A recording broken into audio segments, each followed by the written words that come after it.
Bonsoir, bonsoir, bonsoir à tous.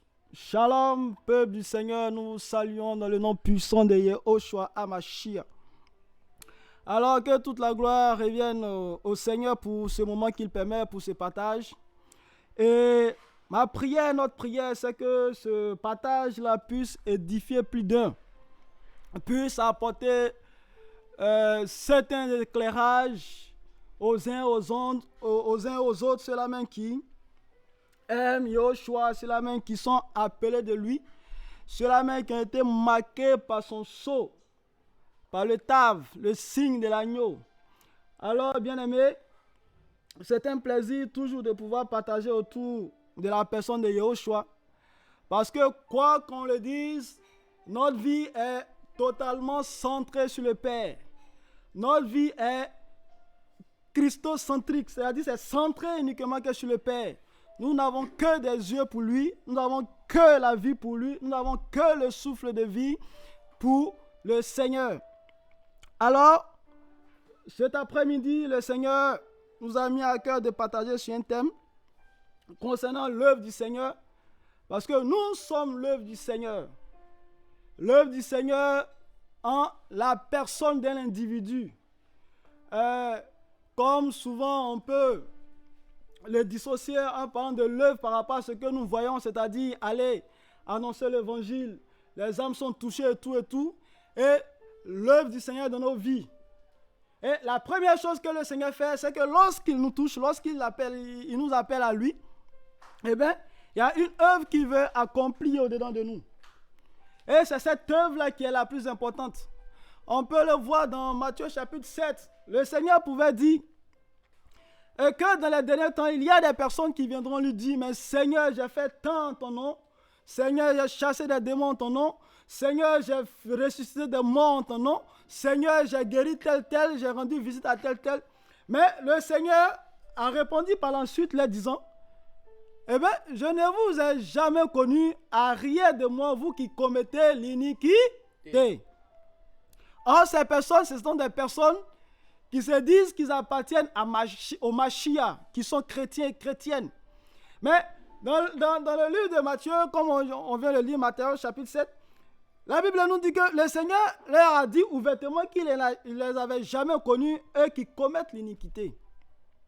Alors, on voit que l'œuvre du Seigneur, ce n'est pas d'abord sortir, aller et toucher les âmes, sauver les personnes. Oui, le Seigneur, c'est une mission que le Seigneur a assignée à l'Église, à l'Ecclésia, lorsqu'on prend Matthieu 28. Le Seigneur a donné cet ordre-là à son Ecclésia, d'aller de faire de toutes les nations les disciples, de sauver, de toucher. Mais au premier abord, il y a un travail que le Seigneur veut faire dans l'être humain. Comme Paul pouvait dire à Timothée, il a dit à Timothée, il dit, mais la parole que tu as reçue, garde-la, veille sur elle, afin que toi tu sois sauvé et que ceux qui t'écoutent soient par la suite sauvés. Donc, l'œuvre du Seigneur dans nos vies, lorsque la parole nous touche, dans un premier abord, c'est pour nous d'abord. C'est pour que nous soyons sauvés. Parce que la Bible nous dit que l'œuvre de la croix a été manifestée afin que nous soyons réconciliés avec le Père. Que nous soyons réconciliés avec lui. Parce que longtemps nous avons été éloignés de lui à cause du péché. Et l'œuvre qu'il a formée, l'œuvre qu'il a faite, c'est pour que nous soyons réconciliés avec le Père. C'est que nous revenons à notre état d'origine.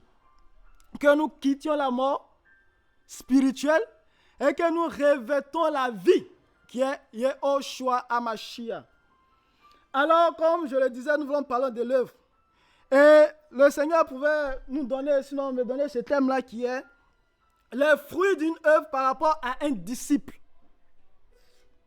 Les fruits d'une œuvre par rapport à un disciple. Et on va commencer toujours par le commencement, par le livre de Bereshit. La Bible nous dit qu'au commencement, le Seigneur fit toutes choses. Voilà, le Seigneur a créé toutes choses. Il a créé les cieux, la terre, avec tout ce qui contient et tout. Et après, le Seigneur va créer l'être humain. L'être humain qui est dans le nom de Adam. Adama qui veut dire tirer de la terre. Et par la suite, lorsque le Seigneur va créer l'être humain, on va prendre Bereshit 1, à partir du verset 26.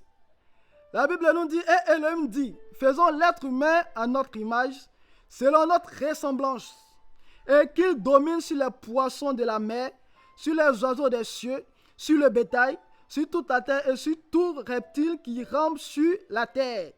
Elohim créa l'être humain à son image, il les créa à l'image d'Elohim, il les créa mâle et femelle.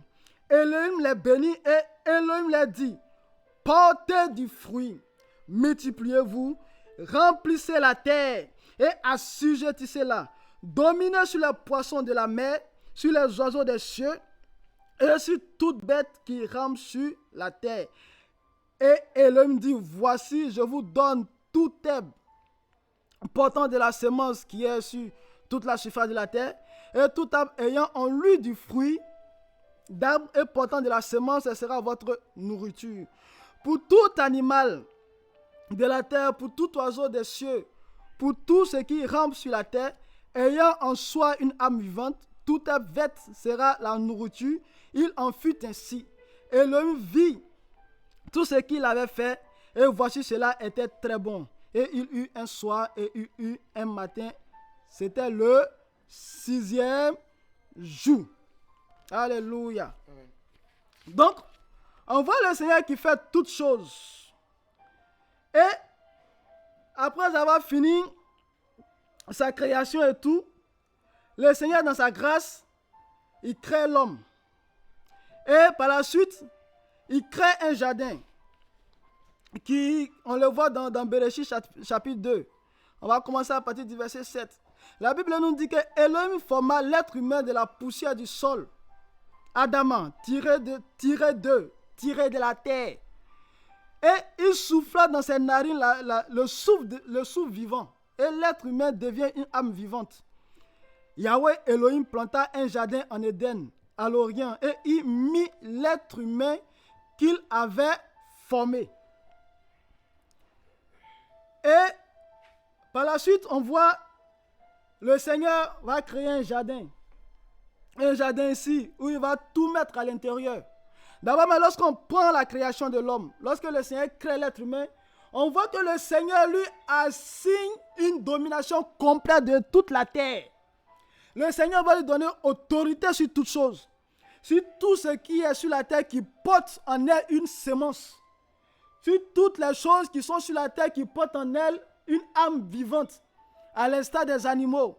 Une semence à l'instar des arbres qui portent du fruit. Comme on le voit, un manguier, un avocatier et tout ça. Et le Seigneur va donner autorité.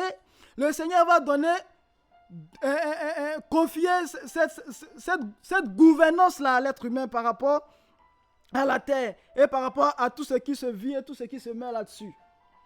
Et par la suite, le Seigneur dit, il forma un jardin dans lequel il prit l'être humain qu'il a pris et qu'il a formé. En gros, qu'il a bâti. Ce dernier-là en qui le Seigneur a insufflé la vie. Parce que lorsqu'on nous relate les faits, la Bible nous dit que c'est vrai que le Seigneur l'avait formé de la poussière de la terre, mais en lui, il n'y avait pas la vie. Il n'avait pas la vie. Donc, il y a quelque chose qui manquait.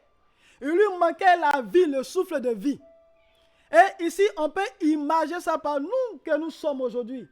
Avant l'œuvre de la croix, ou avant que nous soyons connus du Seigneur, certes, nous étions vivants, mais nous étions morts parce qu'en nous, il n'y avait pas la vie. Nous étions des gens du commun peuple. Nous étions des gens des nations. Des gens qui traînaient de la boue, qui étaient dans des bourbiers. Chacun connaissait son bourbier, dans lequel il tressaillissait. Et par l'œuvre de la croix, le Seigneur va venir circoncire nos cœurs. Le Seigneur va venir nous affranchir, nous laver par le bain d'eau de sa parole. Et par la suite, il va insuffler sa vie en nous. Il va souffler dans nos narines sa vie qui est le Saint-Esprit. Et c'est la même chose qui se passe avec Adam, tiré de la terre. Mais on voit par la suite que après que Adam ait reçu la vie, le Seigneur avait formé, ou bien le Seigneur avait établi une œuvre qui était le jardin d'Éden. Et ensuite, le Seigneur prend Adam Et il le place là-dedans. Il dit, mais ça, c'est pour toi, il faut surveiller, voici ta mission. L'être humain. Et par la suite, lorsqu'on lit les Écritures, on voit que Adam va dévier. Parce que l'œuvre que le Seigneur lui avait confiée, eh bien, Adam ne l'a pas achevée jusqu'au bout. Parce que quoi? Adam a désobéi. Parce que quoi? Le péché est entré par la suite. Les fruits d'une œuvre par rapport aux disciples. On voit le Seigneur, ou Adam, qui était dans la présence du Seigneur. Adam, qui était formé, converti, qui avait l'esprit du Seigneur en lui. Le Seigneur l'établit sur une œuvre. Et par la suite, on voit cette œuvre-là mourir. On voit cette œuvre-là mourir dans Bereshit chapitre 3, qu'on va lire. On voit que par la suite, eh bien, le Seigneur dans le jardin avait donné des préceptes sur lesquels nous devions marcher, sur lesquels, eh bien, les premiers hommes devaient marcher. Pour pouvoir garder la nature intacte. Pour pouvoir garder l'œuvre que le Seigneur a créée, l'œuvre que le Seigneur a établie intacte. Mais on voit la déviance de l'être humain. Où le Seigneur va dire, eh bien, dans le jardin, il y a tout établi. Mais par rapport à tout ça, eh bien, il y a le fruit de la connaissance de ce qui est bon et mauvais qu'il ne faut pas manger. Et on voit par la suite que Adam sera corrompu par sa femme, Ève. Maman pasteur, papa pasteur. On voit Adam qui sera corrompu par sa femme. Et par la suite, il va manger le fruit dont le Seigneur avait défendu de manger, de toucher. Et par la suite, la Bible nous dit que le péché est entré dans l'être humain. Le péché est entré dans l'être humain et Adam et sa femme ont été chassés du royaume des cieux. Et on nous dit que lorsque le péché est entré, eh bien, il n'y a pas eu de repentance. Parce que le Seigneur est venu. Lorsque le Seigneur a su ça, il est venu. Il dit, mais Adam, Adam, où est-ce que tu es? Où est-ce que tu es? Il dit, mais Seigneur, j'ai entendu ta voix, j'ai pris peur et je me suis caché parce que je suis nu. Alors, qui t'a appris que tu es nu? Et il dira tout simplement que eh bien, c'est la femme que tu m'as donnée, qui m'a donné le fruit de l'arbre dont tu m'as défendu de manger, que j'ai mangé, que je me suis retrouvé être nu. Et par la suite, le Seigneur aussi va se tourner vers la femme. Et la femme aussi dira que non, c'est le serpent que tu as créé là, dans ta création là. C'est ce serpent là qui est venu, m'insuffler cela, est venu me tromper et puis j'en ai mangé. Et par la suite, nous voyons que le Seigneur a maudit le serpent. Et par rapport à cette désobéissance, nous voyons que toute la créature, toute la création a été soumise à la vanité. Par qui? Par la conséquence d'un seul homme. Par la conséquence d'Adam. Parce que quoi? Lorsque l'être humain, ou bien lorsque un disciple a établi sur une œuvre, eh bien, il y a l'autorité qui va avec. Et cette autorité-là fait que sur l'œuvre sur laquelle la personne est établie, eh bien, cette œuvre-là, quelque part, est sous son autorité. Je ne sais pas si je me fais comprendre. Parce que lorsque une œuvre est là, et qu'il y a une personne qui a été reconnue, qui a l'onction par rapport à cette œuvre-là, eh bien, cette œuvre-là dépend en partie de ce disciple-là, ou bien de cet apôtre, ou bien de cet homme-là que le Seigneur a établi sur cette œuvre-là. Donc, en fonction de la marche, en fonction de la vie de ce dernier, eh bien, l'œuvre aura l'évolution qu'elle aura. Si c'est une œuvre, si la personne a une vie morte, si la personne ne fait que distiller des coloquines sauvages ou des eaux amères, des eaux de marin, eh bien, l'évolution de cette œuvre-là sera la récompense ou bien le fruit de ces eaux de Mara ou bien de ces colloquiens sauvages de la mort que cette personne-là distille ou bien cette personne-là apporte à cette œuvre-là. Si c'est une œuvre de la vie, que ce dernier-là communique, eh bien, nous verrons l'évolution de cette œuvre-là par rapport à cette vie. Et par la suite, nous voyons que toute la création, Bereshit chapitre 3, à partir du verset 14, alors Yahushua Elohim dit au serpent, parce que tu as fait cela, tu es maudit en tout le bétail et en tous les animaux des champs. Tu marcheras sur ton ventre et tu mangeras de la poussière tous les jours de ta vie. Je mettrai inimitié entre toi et la femme, entre ta postérité et sa postérité. Il t'écrasera la tête et tu lui écraseras le talon. Il dit à la femme, j'augmenterai ta douleur de tes grossesses. Tu enfanteras dans la douleur tes enfants. Tes désirs seront vers ton mari, ton homme, mais lui, il dominera sur toi. Il dit à Adam, parce que tu as écouté la voix de ta femme et que tu as mangé de l'arbre au sujet duquel je t'avais donné cet ordre en disant, tu n'en mangeras pas. Le sol est maudit à cause de toi. Le sol est maudit à cause de toi. C'est dans la douleur que tu en mangeras tous les jours de ta vie. Il fera germer pour toi des épines et des chardons et tu mangeras l'herbe des champs. Amen. Le verset ici je dirais, qui interpelle ici, c'est le verset 17. La Bible nous dit, il dit à Adam, parce que tu as écouté la voix de ta femme et que tu as mangé de l'arbre au sujet duquel je t'avais donné cet ordre en disant, tu n'en mangeras pas. Le sol est maudit à cause de toi. C'est dans la douleur que tu en mangeras tous les jours de ta vie. Il fera germer pour toi des épines et des chardons et tu mangeras l'herbe des champs. Amen. Le Seigneur nous dit ici, l'œuvre qu'il a établie, parce que Adam, en mangeant le fruit, en désobéissant au Seigneur, a été communiqué de la mort. Sinon, la mort est venue entrer en lui. Eh bien, cette mort qui est entrée en Adam, Adam a communiqué ça à toute la terre. Parce que quoi? Il était tiré de la terre. Quoique c'est de la terre qu'il a été formé, mais en gros, c'était comme si la terre découlait d'Adam. C'était comme si c'était d'Adam que la terre était sortie. Parce que le Seigneur met une précision. Il dit, à cause de ton œuvre, eh bien, la terre sera maudite. Cette terre avant qui ne produisait pas d'épines et de ronces, nous voyons qu'à cause de l'acte que Adam a posé, eh bien, la terre a commencé à produire de mauvaises herbes. Pour ceux qui ont l'habitude d'aller au champ, dans les travaux champêtres, souvent lorsque tu passes, on voit les mauvaises herbes qui te piquent, qui sont sur toi et tout et tout. Avant, à la création, il n'y avait pas ça. À la création, la Bible nous dit que tout était bon. Il n'y avait pas ce qui est mauvais. Mais à cause de l'acte que Adam a posé, Adam a tiré de la terre, et que le Seigneur lui avait donné toute autorité. Même les animaux, Adam avait reçu l'ordre de pouvoir nommer ces animaux-là. Donc, lion, biche.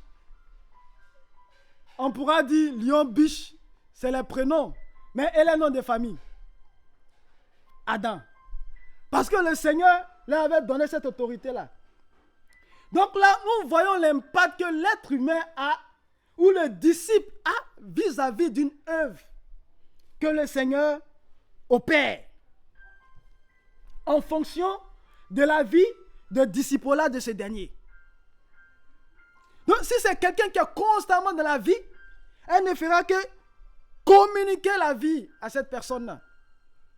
Si c'est quelqu'un qui est constamment dans la mort, eh bien, cette personne ne fera que communiquer la mort. On l'a vu avec Adam tout à l'heure. On l'a vu avec Adam tout à l'heure. Et toute la création a été soumise à cela. Pas parce que cette personne n'était pas connue du Seigneur, mais à cause de quoi? À cause du péché. Quel péché? La désobéissance vis-à-vis du Seigneur. On va prendre Jacques chapitre 3. Par rapport à cette œuvre-là. Jacob chapitre 3. Frères et sœurs, c'est parce que c'est là que nous voyons l'importance de nous laisser travailler par le Seigneur. D'attendre le go du Seigneur avant d'entreprendre n'importe quelle action. Merci Seigneur pour ce rappel. Nous voyons avec le peuple d'Israël. Israël physique était la préfiguration de l'église, l'ecclésia. Et nous voyons le Seigneur parler à Abraham. Il dit à Abraham, mais de toi va sortir une postérité, un peuple que je vais acquérir à travers toi.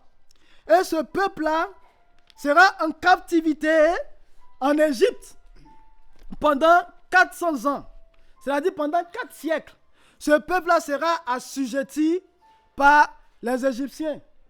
L'Égypte, qui était en ce temps-là, disons, le peuple fort qui dominait, l'oppresseur, celui qui oppressait les peuples minoritaires. Et le Seigneur pouvait dire à Abraham, le père de toute une multitude, que de toi, va naître une nation que je vais nommer Israël. Ce peuple-là sera en captivité, en oppression, en Égypte, pendant 400 ans. Mais lorsque ce temps-là sera arrivé, je vais susciter mon serviteur et il va vous sortir de là. C'est cette promesse-là que le Seigneur a faite à Abraham. Et par la suite, nous voyons cette prophétie-là s'accomplir. Lorsqu'on voit Jacob qui est dans Bereshit 32, où après le Seigneur va venir, le Seigneur va changer son nom à Israël de lui, va sortir les 12 patriarches et tout. On voit la nation d'Israël grandir, on voit l'église sortir. Par la suite, qui sera asservie en Égypte. Et la Bible nous dit que par la suite, le Seigneur, Moïse va naître. Et Moïse, pendant 40 années, sera élevé dans la maison de Pharaon. Mais la Bible nous dit par la suite qu'un jour, Moïse, sortant dans le palais, a vu un de ses siens, un hébreu, en train d'être maltraité par un Égyptien, un Gad. Et la Bible nous dit que, Moïse a tué ce dernier. Et après qu'il ait tué ce dernier, le jour suivant, il est venu, il a caché le corps. Le jour suivant, il est venu encore. Et il a vu encore ses frères se discuter. Et il est parti, il a posé la question, il dit, mais gars, il y a quoi? Vous êtes de la même race, du même peuple, et puis vous êtes en train de vous chamailler. Et il y a l'un qui a répondu disant, il dit, mais camarade, qui t'a établi juge sur nous? Vous voyez? Qui nous a établi juge sur nous? On va lire ça, c'est intéressant. Bereshit. Avant de revenir à Jacob, on va prendre Bereshit. Bereshit chapitre 15. Bereshit, si je ne me trompe pas, Bereshit chapitre 15. Non, c'est pas Bereshit chapitre 15. C'est Exode chapitre 12, non? Si je ne me trompe pas. Exode chapitre 12. Ou bien c'est 1. Moïse, naissance de Moïse.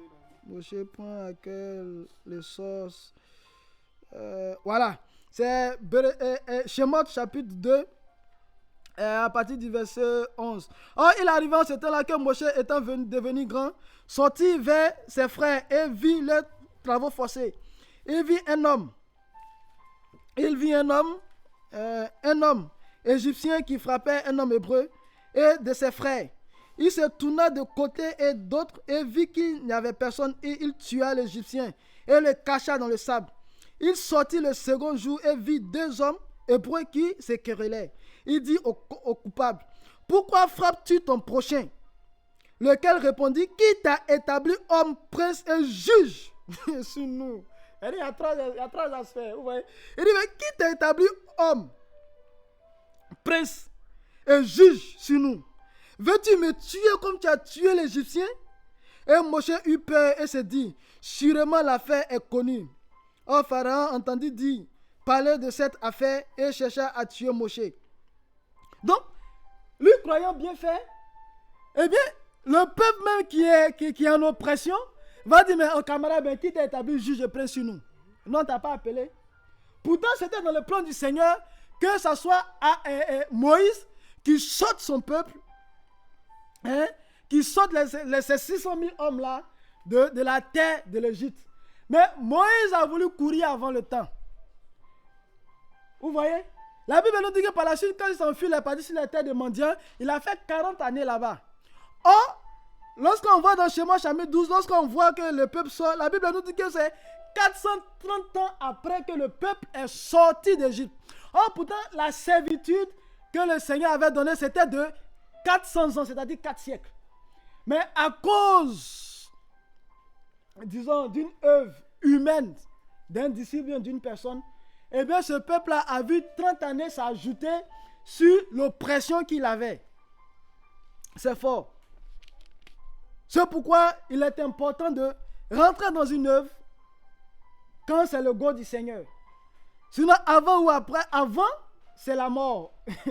Après, il y a le retardement, mais le Seigneur n'a pas toujours. Mais lorsqu'on rentre dans une œuvre avant l'heure, eh bien, il y a des conséquences. Et c'est cette mort-là qui était là. Et pendant ces 30 années-là, quelle chose que ces derniers-là n'ont pas subi. Donc, on revient dans Jacob chapitre 3. La Bible nous dit dans Jacob chapitre 3, il dit, ne soyez pas nombreux, mes frères, verset 1, à devenir des docteurs, sachant que nous recevons un jugement plus sévère. Alléluia. Amen.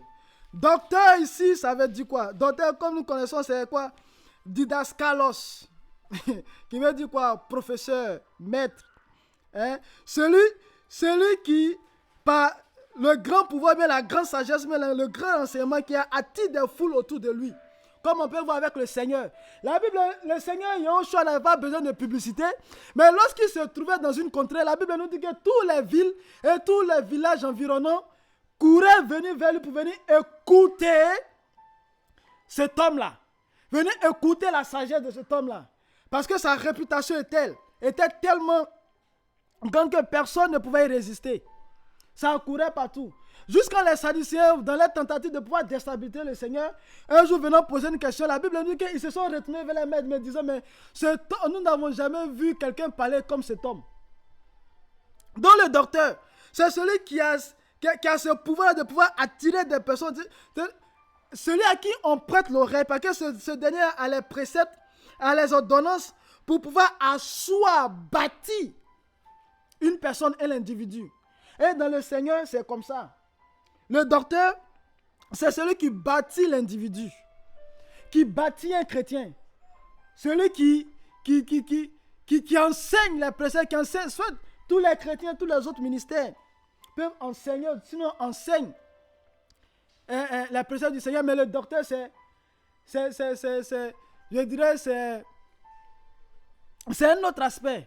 Parce que lui, il est chargé d'asseoir la doctrine, de bâtir les chrétiens, de bâtir les disciples.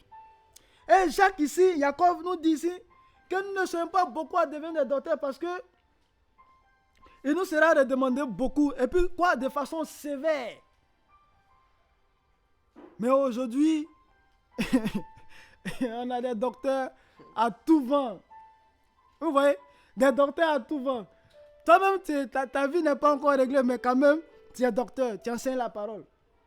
Et souvent, il peut arriver, lorsqu'il y a des choses bizarres, des comportements gauches, qui ont été révélés, qu'on veut recadrer, eh bien, automatiquement, c'est la rébellion. C'est l'orgueil qui prend le dessus. Tu n'es pas formé, tu as été établi sur une œuvre, mon gars, tu meurs. Parce que l'œuvre même commence par toi d'abord. L'œuvre qui a été faite à la croix commence par nous d'abord. Parce que lorsqu'on revient dans Bereshit 1, la Bible nous dit que lorsque le Seigneur a pris Adam, il a formé. Ensuite, il lui a mis la vie là-dedans. Et puis par la suite, maintenant, il le dépose sur l'œuvre sur laquelle il a établi. Donc, toi aujourd'hui qui te dis docteur, qui te dis plus docteur, prophète des nations et tout, qui enseigne la parole, qui enseigne les oracles du Seigneur, qui enseigne les préceptes du Seigneur, toi-même tu as des problèmes. Comme on peut le lire dans Romains chapitre 1, 2, 3.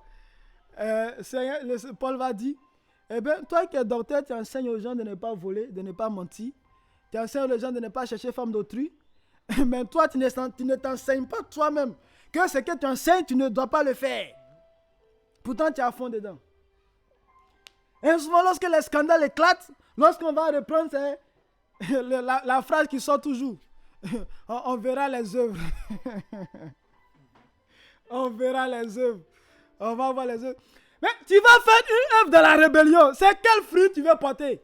Mais c'est le fruit de la rébellion que tu vas porter.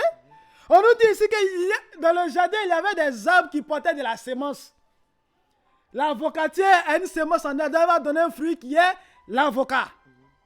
Mais dedans, il y a des arbres qui ne portaient pas de sémences, tels comme l'iroko. C'est vrai, c'est un arbre qui grandit. Un beau arbre qui peut, dont le tronc peut servir à de beaux meubles.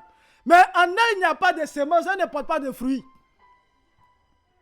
Mais parmi tous ces fruits aussi qui sont donnés aussi, il y a aussi des coléquentes sauvages.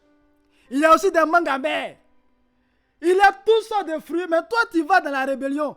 Mais c'est des fruits de rébellion que tu vas porter. Et tu t'établis sur une œuvre. Mais cette œuvre-là va mourir. Ces personnes qui reçoivent ces semences-là, elles vont mourir. Amen. Hein? Amen. Aujourd'hui, c'est façon terre à terre. On ne va pas rentrer dans le hébreu et le grec. Le Seigneur revient. Ce qu'on doit savoir, c'est que l'œuvre du Seigneur, là, c'est chez nous d'abord. Comme je pourrais le dire d'entrée de jeu, lorsque le Seigneur parlait à Timothée, tu peux me trouver le passage s'il te plaît. Il dit, mais garde le président, garde cette ordonnance, garde la parole que tu as reçue, afin que toi-même tu te sauves et que ceux qui t'écoutent soient par la suite sauvés. Donc cette doctrine que nous recevons, ces préceptes que nous recevons, c'est pour nous bâtir nous-mêmes.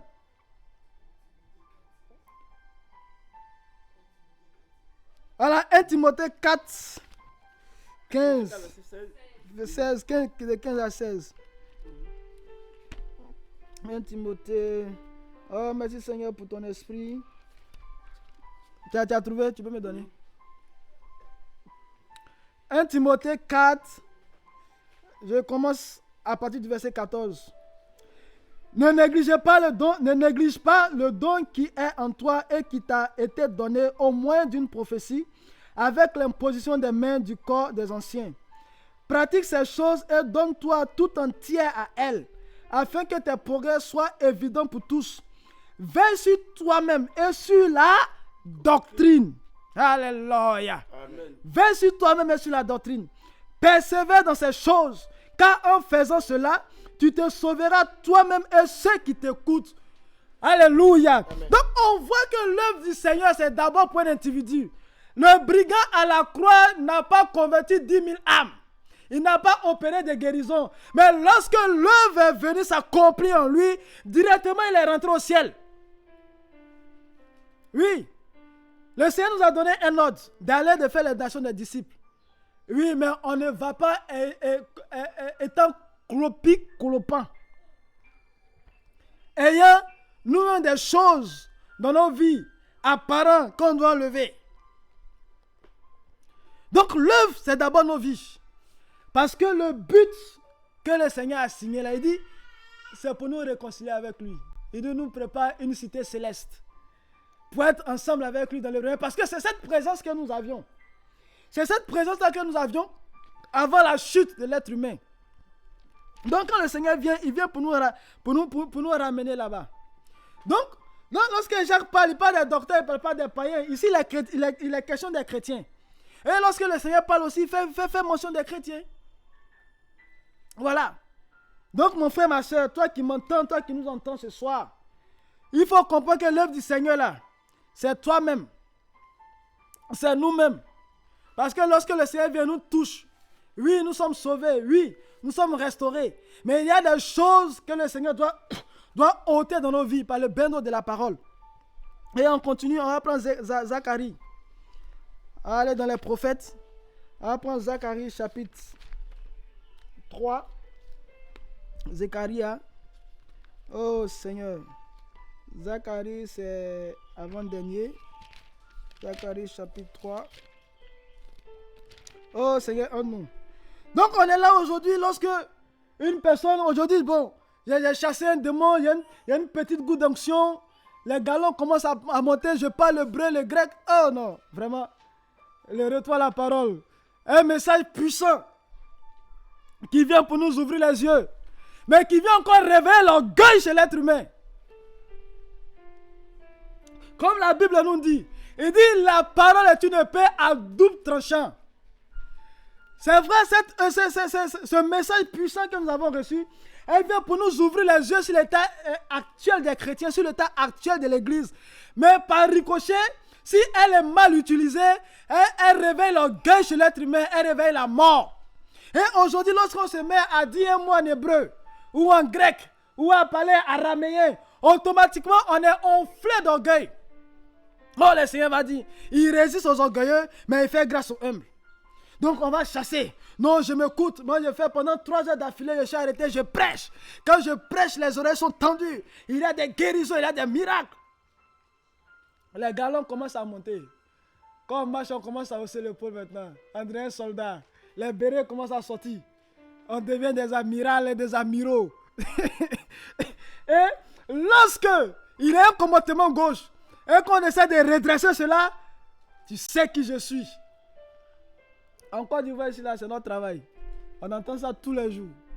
Il n'y a jamais eu une séparation en Côte d'Ivoire où on a prié pour tel et tel à recommander de la main dans la parole. Nous sommes. C'est toujours je m'en vais, on verra les œuvres. On veut m'empêcher de rentrer dans mon ministère.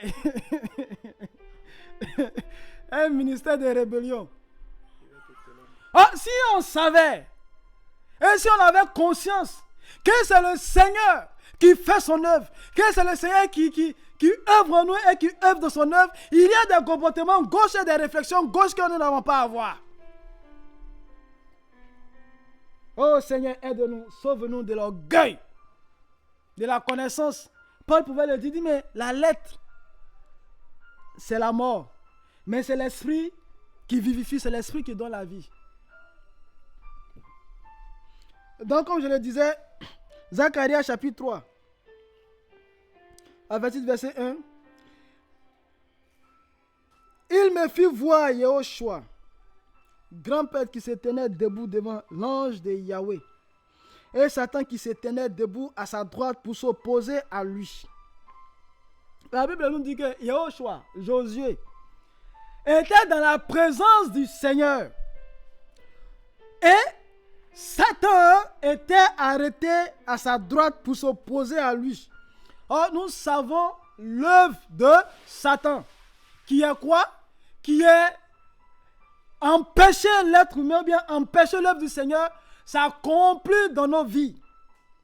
Et au verset 2, Yahweh dit à Satan que Yahweh te réprime Satan. Que Yahweh qui a choisi Yehoshua te réprime. N'est-ce pas là un tisson sauvé du feu? Oh Yehoshua le grand prêtre, Josué. Oh Josué était vêtu de vêtements sales et il se tenait debout devant l'ange. Au verset 4, celui-ci répondit et parla à ceux qui se tenaient debout devant lui, disant, ôtez-lui ses vêtements sales. Puis il lui dit, regarde, je t'enlève ton iniquité et je te revête de robes et de fêtes. Et je dis, qu'on mette sur sa tête un turban pur. Il lui mit un turban pur sur sa tête, puis il lui mit des vêtements. L'ange de Yahweh se tenait debout. Alors l'ange de Yahweh fit cette déclaration à Joshua et dit, ainsi parle Yahweh Sabaoth, tu marches dans mes voies et si tu gardes mes injonctions, tu jugeras ma maison, tu garderas mes parvis et je te donnerai libre accès parmi ceux-ci qui se tiennent debout.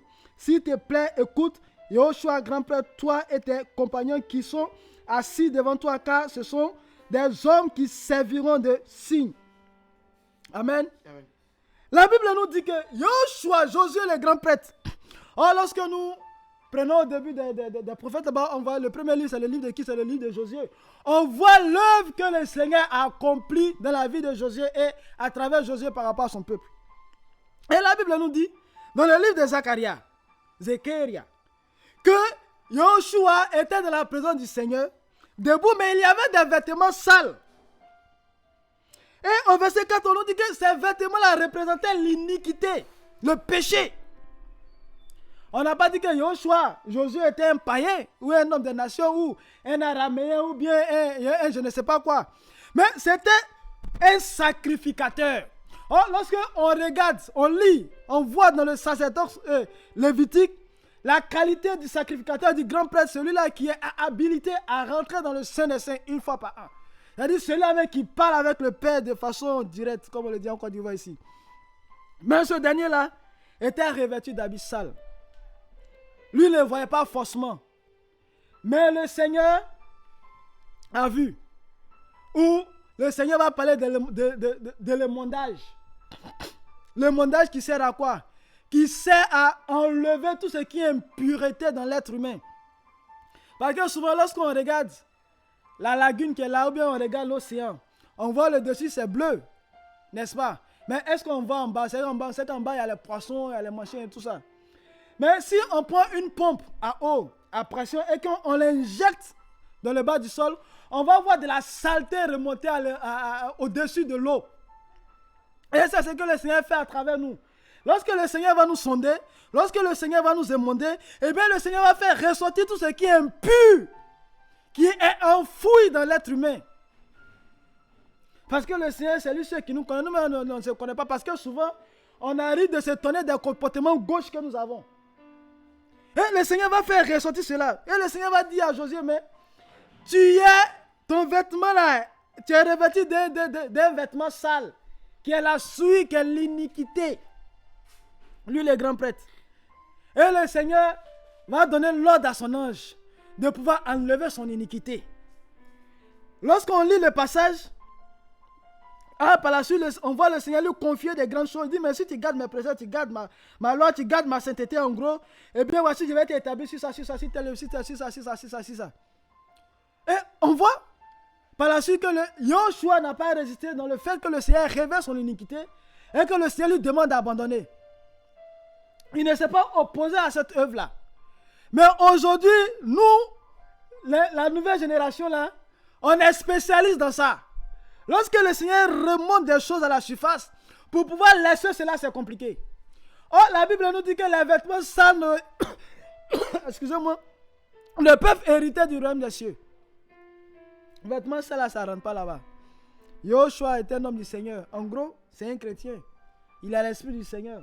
Mais il y avait des tchengas qui étaient là. Combien de fois le Seigneur est passé avec certaines personnes? Et merci Seigneur, on va lire, ça m'est venu, je l'avais oublié. Apocalypse chapitre 2. Le jour où le Seigneur a attiré mon attention sur ce passage-là, ça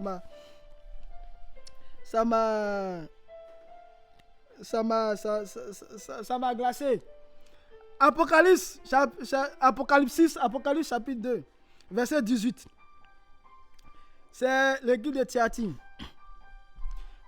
Écrit aussi à l'ange de l'assemblée de Thyatire, voici ce que dit le fils d'Élohim, qui a ses yeux comme une flamme de feu et les pieds semblables à du cuivre d'Adam. Je connais ton œuvre et ton amour et ton service et ta foi et ta patience. Et tes dernières œuvres plus nombreuses que les premières. Mais j'ai contre toi quelque peu de choses, parce que tu permets que la femme Jézabel, qui se dit elle-même prophétesse, enseigne et égare mes esclaves pour qu'ils se prostituent et mangent des choses sacrifiées aux idoles. Au verset 21, et je lui ai donné du temps afin qu'elle se repente de sa relation sexuelle illicite, mais elle ne s'est pas repentie. Voici, je la jette sur un lit pour une grande tribulation, ainsi que ceux qui commettent l'adultère avec elle, s'ils ne se repentent pas de leurs œuvres. Alléluia. Amen. Le Seigneur nous dit qu'il a donné du temps à Jézabel, qui égare ses prophètes, qui égare ses enfants, de se repentir. Mon frère Sokoto, Jézabel que nous on connaît là. Même Jézabel.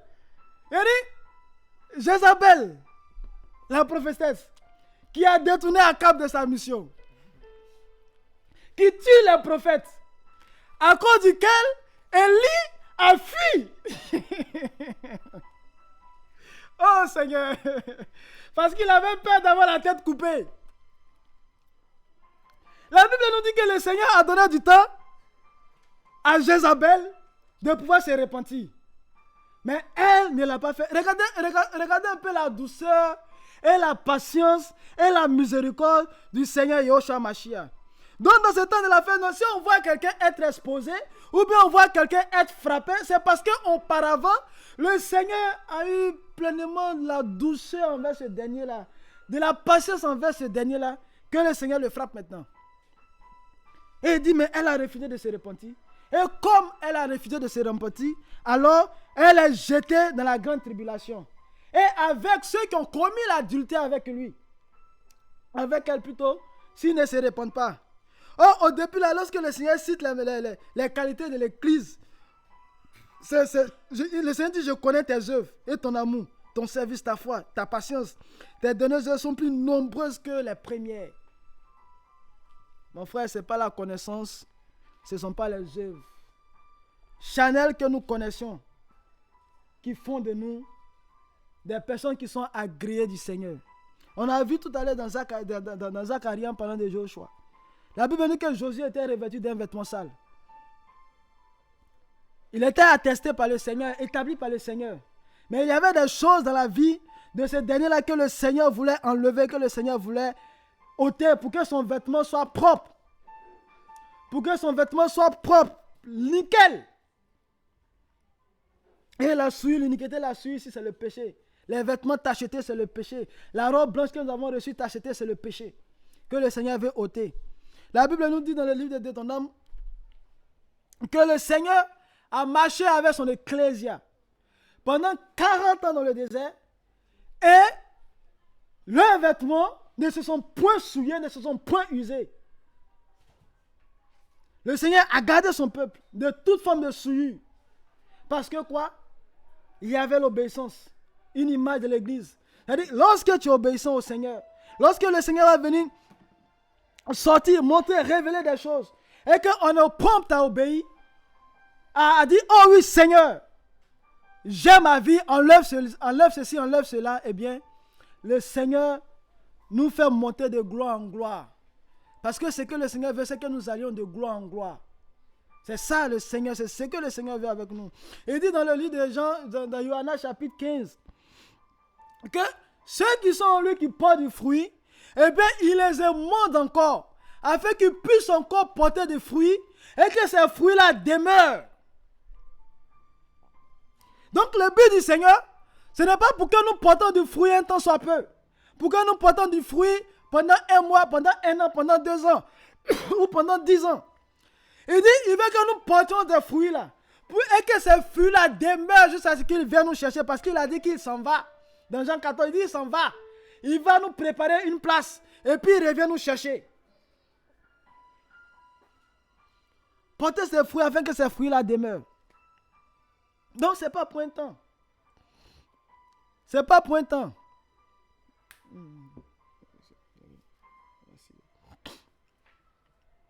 Ce n'est pas pour un temps. C'est pour que ces fruits-là demeurent. Demeurent pour l'éternité. Alors, mon frère, ma soeur, oui, l'œuvre, elle est importante. C'est quand on a l'habitude d'en voir, oui, Matthieu 28 que nous voyons, verset 18 que nous voyons, oui, elle est importante. Oui, communiquer la lumière, oui. Mais il faut que nous soyons une lumière. Parce que tel tu n'es pas une lumière, tu ne peux pas communiquer cette lumière-là. Comme on l'a lu tout à l'heure dans le livre de Timothée. Si nous ne sommes pas une lumière, nous ne pouvons pas sauver. De un, tu n'es pas sauvé, comment tu espères sauver? Ça n'a pas de sens. Un aveugle qui conduit un aveugle. La Bible nous dit que les deux tomberont forcément dans le trou, dans une fosse. Et on le voit ici, un aveugle qui est en train de marcher, il y a toujours quelqu'un en face de lui qui est voyant, qui conduit ce dernier. Alors mon frère, ma soeur, nous sommes dans un temps où l'oppression est telle que l'œuvre ne te sauvera pas, mais c'est la présence dans le Seigneur, ta constance dans l'œuvre du Seigneur, demeurer attaché au cèdre véritable, là qui va nous sauver. Oh, Yahushua, Josué n'a pas discuté. On a vu l'œuvre que le Seigneur a fait avec lui. Le Seigneur vient pour travailler notre tête, pour nous changer. Et on va terminer par là, Galates chapitre 2, verset 20. Galates 2, verset 20. Galates 2, verset 20. Alléluia. Paul pouvait dire, Galates 2, verset 20, et je suis crucifié avec Machia. Et si je vis, ce n'est plus moi qui vis, mais c'est Machia qui vit en moi. Si je vis maintenant dans la chair, je vis dans la foi au Fils d'Élohim, qui m'a aimé et qui s'est livré lui-même pour moi. Amen. Amen. Donc, on voit que lorsque nous laissons libre accès au Seigneur dans notre vie, eh bien, le Seigneur prend tout. Et il y a plusieurs leçons dans la Bible. Lorsque nous voyons ces personnes qui se sont laissées travailler par le Seigneur, on voit l'œuvre ou le fruit qui a été porté. On voit le fruit de leur œuvre. Mais ceux-là même qui ne se sont pas laissés conduire par le Seigneur aussi, on voit les œuvres. Alléluia. Oh, mon frère, ma soeur. Mon frère, ma soeur. Le Seigneur est bon, il est vivant, il est grand. Donc, aujourd'hui, c'est... Comme on le disait, c'est pas le breu, le grec. Mais c'est tout juste le béaba de la parole. Le fait d'être enraciné dans le Père. De se laisser travailler continuellement dans le Père. Parce qu'il n'y a que ça qui peut nous sauver. Il n'y a que ça pour nous envoyer au ciel. On l'a lu dans Matthieu chapitre 7, à partir du verset 20. La Bible nous dit qu'il y a des gens qui ont fait des grands prodiges. Mais ils ne sont pas rentrés au ciel. Le Seigneur a dit, à rien de moi, je ne vous ai jamais connu. Je ne vous ai jamais connu encore. Donc là, ils devaient être connus. Ils ne sont pas connus. Or, le Seigneur pouvait dire, je vous ai connu. Je vous ai aimé. Vous n'êtes pas connus. Et puis encore, à rien de moi, vous qui commettez l'iniquité. Alors, frères et sœurs, c'était tout juste un partage. Dans ce temps de la fin où tout est devenu bizarre. Tout est compliqué par un conflit entre deux nations. Tout le monde entier est paralysé. Où l'oppression se fait sentir de plus en plus dans la pensée, le péché. 1, 2, 3, lui là tombe ici. 1, 2, 3, cela tombe. Le cœur s'endurcit de telle sorte que lorsqu'il y a des choses, on a du mal à se repentir devant la face du Seigneur. Mes frères, ma soeur, la Bible nous dit que le salut est maintenant plus proche de nous que lorsque nous avons cru. Nous sommes à la fin des temps. C'est le moment de s'asseoir, de faire une pause et d'analyser nos vies. Tous les déchets que le Seigneur a fait ressortir à la surface de l'abîme. Parce qu'une fois que le déchet sort à la surface de l'abîme, c'est pour que cela soit ôté, pas pour que ça reste à la surface. Parce que si tout à l'heure on prend un verre d'eau et qu'il y a une mouche, il y a une bête qui tombe au-dessus de cette surface-là, la première réaction que nous aurions à avoir, c'est de enlever cette bête-là. Enlever la saleté qui est au-dessus. Et lorsque le Seigneur révèle certains caractères, c'est pour pouvoir les ôter. Mais il le fait avec notre complicité. C'est pourquoi il va dire dans le livre de Matthieu et de Pierre, il dit, mais il résiste aux orgueilleux, mais il fait grâce aux humbles. Alors que le nom du Seigneur soit béni. Amen. Voilà. Et que cette parole, par la grâce du Seigneur, puisse produire l'effet qu'elle doit faire en nous. Amen. Alors, shalom, shalom. Et que ceux qui sont encore vivants dans la marche s'accrochent toujours. Ceux qui ont commencé à clocher des pieds puissent revenir à la source. Puissent revenir à la source parce que la grâce est encore là, elle est disponible. Et shalom, shalom à tous. Que le nom du Seigneur soit béni.